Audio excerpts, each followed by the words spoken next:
Al forn de pa xarculant hi ha una aposta clara per la proximitat, amb una cadena més curta i amb una traçabilitat alta.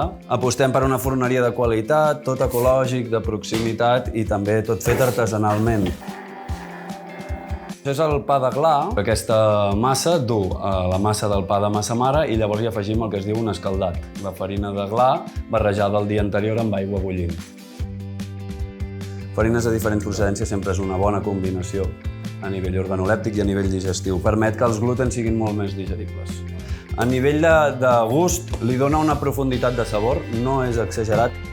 La farina de gla és un producte que jo he pogut incorporar molt ràpid al meu procés d'elaboració de pa. Havent-hi la xarxa de distribució ben muntada és una cosa perfectament aplicable a qualsevol lloc del nostre territori. És un fruit de proximitat que no s'està fent servir, que té un valor nutritiu alt i que procedeix dels nostres boscos de proximitat i que pot ser un valor afegit pel nostre pa.